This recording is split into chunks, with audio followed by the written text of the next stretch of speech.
Overlord is directed by Julius Avery and is also produced by J.J. Abrams, and it basically deals with it's set in World War II during D-Day, and basically you have these American soldiers that go into Germany, or it's in France. They drop into France, and basically it kind of plays out like a war movie, and they discover that the Germans that are there in France are doing some type of experiments that happen. Well, they're there to get to destroy a tower that's there. Yeah. And while this is happening, they can invade, because the tower, it's unpenetrated, unless they can knock this tower down. So they got like 24 hours to do this mission. And then basically while they're on their way there, they discover that there's some horrible events happening where the Germans are actually having some kind of experiment that's happening underground where this tower is located. And that's what you pretty much see from the trailers, where it shows like a lot of people are going turn into zombie type creatures. Yeah, basically turn them into like superhuman. Yeah. Now here's some backstory. Now originally this film was actually supposedly going to be part of the Cloverfield franchise because it was produced by J.J. Abrams, and initially that was the original film, the idea that they had in mind, because this year we were supposed to get 2 Cloverfield type movies. The first one being Cloverfield Paradox, which came out earlier this year, and then this one was rumored to be the other one that was supposed to be that same year. But I guess God Particle. The original one was called God Particle, the Cloverfield Paradox. But I guess that was that was. I thought this. No, this one was still called Overlord.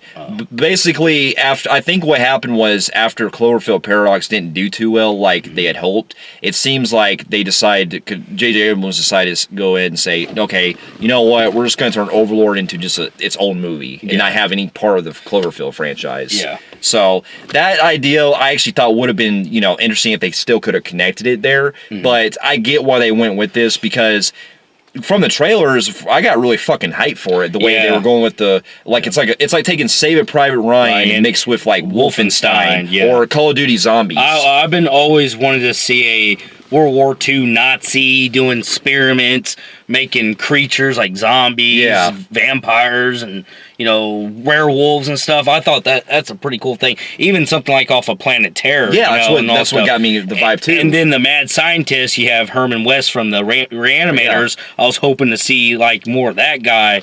And I was like, this is like my dream come true movie. That's what I'm saying. And because I really get into, I've never personally played it, but I watched other people play the Wolfensteins and stuff like that. Well, you've also played the Call of Duty Zombies, especially if you ever played World at War. That's what this movie kind of had that vibe going for it. And the thing is, the Nazis were known for experimenting. That's why you see so many movies with them doing that. But this is something on a horror setting I was really looking forward to. Oh, yeah, dude. And I can say, like, upon seeing the film, that it was a lot of fun, but our expectations could have been a lot better, way better than what expected. Yeah, like I still liked the movie; it was really good. It just I did expect it a lot more than what I saw. Yeah, and it's more wasted opportunity than it is bad. Yeah. So to get our pros out of the way, I thought the cast was great. I actually enjoyed a lot of their characters and everything, because at first you're kind of thinking like they're these typical soldiers, they're just trying to go through the war and stuff. But they actually do have some they have some ones that really stand out for me that I got into. And I like the main black guy. The main guy, in a way, he was really good. Yeah, he was really good because he kind of plays like the guy who's kind of scared in war and everything, and he basically has to face. Well, he was drafted. Yeah, he was not even meant to go, and then he got a thing in the mail saying he's now in the army now. Yeah, and you also have the other guy, the one that's kind of the tough, nails, blonde-haired one. That dude surprisingly looks like Jason Clarke. Yeah, but also I've seen that actor, though. I've seen him, I can't remember what else he's in, but he looks like a cross I even saw the French girl in some movie before. Yeah. I can't picture her. And then you had that, the one that made me laugh was the Italian dude, the New Yorker. He was the comic relief. He reminded me of Mellish from Saving Private Ryan. Yeah, he was funny. And then there was, you got a couple you had a couple country boys. Yeah. Some rednecks, they call them. Yeah, so the cast was great. And I also liked the German officer in the film, too. That guy was fucking great, You know what he reminds me of? He looks like the dude that played Zod That actor. Yeah, Michael Shannon. Shit, he looks like Michael Shannon in the face, man. I was like, Michael Shannon? And when I saw the trailers, and I thought it was. But yeah, that dude was fucking brutal, man. Oh, yeah. He was a fucking ass. And one of my other biggest pros I love the most is not only that, another lookalike, the fucking mad scientist, he looks like the dude from Captain America. Yeah, he does. The guy played by Toby I forgot the name of the last guy. Yeah, I remember him. It's like a lot of lookalikes in this movie. Yeah. Yeah. And one of my other biggest strong points I love the most is I love the whole 70s type grindhouse kind of feel that they go with. Yeah, they go with the grindhouse look. For the most part, not all of it, but most part. Yeah. And the way it's works kind of really good. And the way they combine both the war aspects and the horror elements, I actually really got into that. Yeah, the horror and the war aspects was so perfectly done. I also like the score was really great too. I like the costume design. Yeah, it really looks authentic. The way this place looks like, I love the whole World War II France. This looks like the costume design, the setting, it feels like the World War II era. Like Saving Private Ryan, it's got the darkness and all that. I like that, and it worked so perfectly. I also thought like the beginning part where they're getting shot in the planes, and all that stuff with this orange and black, and how it's fastly moving, intense. And you feel like you're on a, you're up there, and you feel like you're flipping around on a parachute, and like falling from the sky. That's what I'm saying, yeah. And I like the camera work as it's flipping around and stuff, and he's like, and that fucking shit was intense, man. Yeah, the direction in this I thought was very solid too, especially and the score was really good. Was very haunted. You get like a whole drum beat that's going on throughout, and it's really fucking intense. Well, the thing is, the score makes me think for some reason Germany and Nazi. Yeah, I don't know what it is. Something about it just felt like it sits well in a World War II. Yeah, definitely. Yeah. And I like also, like you were saying, with the camera work, there's actually also a great tracking shot that they use near the end when it basically focuses on like one character walking and everything. I like a lot of the shot that they use. Yeah. But to also get my other biggest pro I love the most is the fucking practical effects in because when we actually get into the stuff with the kind of creatures that you see like in the kind of zombie type people in the trailers, they do show them, and man, the fucking like makeup effects and the gruesome shit they use on them, it looks fucking great. Also like the whole the laboratory setting where it's like all dungeony looking. Like it looks World War II bunkerish, and like you can see like starts looking like kind of like Resident Evil here, where you got stuff attached to people and they're in like these sacks and shit. Yeah. And then you got the thing that's kind of like Reanimators, but it's red. You're shooting people, and then it's not just one or two things they're testing. It's like so many different things they're doing to people. You got people that's like half their heads are cut off, and they're like got this machine and they can talk. Like, hey, reminds me of for Reanimator. Yeah, and then you have some.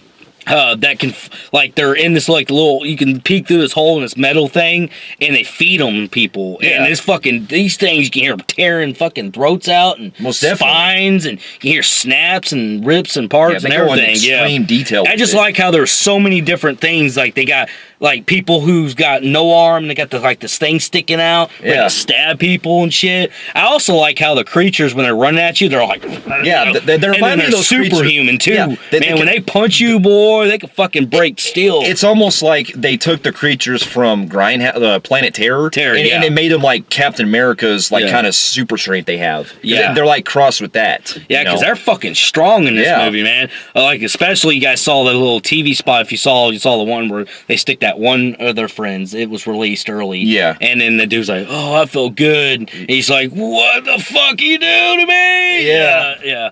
So it was like, and then you see like the head in the trailer snap back. That was fucking, especially when you see all the bones like cracking and shit. Yeah, their bones do some kind of weird thing where they're coming out. Like it's like they're growing extra shit throughout. Yeah, that's what I'm saying. I liked all the and I liked the black veins. Oh yeah, it was like they really went into detail with it. I do like the Reanimator-ish feel to it. Yeah.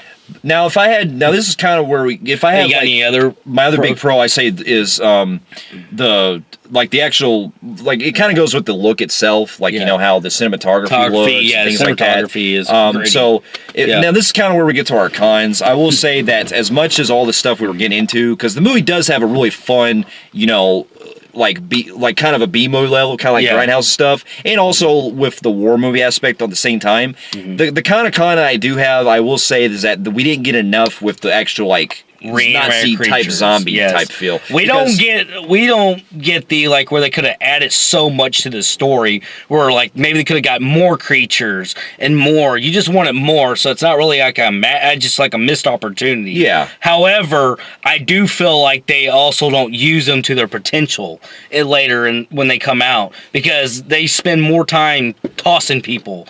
Than doing anything. They don't really show like their strength that they can do. They only show it whenever they punch things or squeeze things. Like they squeeze a water bottle, this metal canteen. I'm like, man, I want to see them do that to a human. That's what I'm saying. And I feel like maybe they played it too safe in this movie. Yeah, because it seemed like this may have been a problem with the MPAA kind of going with the rating because we don't get enough like brutality parts with the actual the creatures and stuff. Well, and not only that, even though I do love the war and I do love the cool stuff happening, it does. If you look at the run time, the war overtakes. Yeah, the war aspect really takes it because they're really playing this off like it's an actual war movie. I like that. On top of the whole grindhouse. I like that, but I felt like they could have cut maybe some of it down and gave more detail. I got you. I agree with you on that. And another con I have was, man, they fucking wasted that scientist. Yeah, we won't go into detail, man. but yeah, they have the actual guy who's like running the experiment stuff. They didn't really go into detail. Well, you saw him in the trailers. He's the guy in the white. He looks like a German scientist. Yeah, the guy in the white suit. And you want a more depth story why he's doing what he's doing. Yeah, where did he discover? What made him so fucking nuts? He literally, you hear him talking. Like while they're spying and trying to find a way to get out, you see him walking and talking here and there, and then you get the end where he's fighting somebody, and then that's like it's gone like that. Yeah, quick. we get him like only in a couple scenes, but he's not really in there the whole lot. Yeah, I feel like he's a big useful part of the story.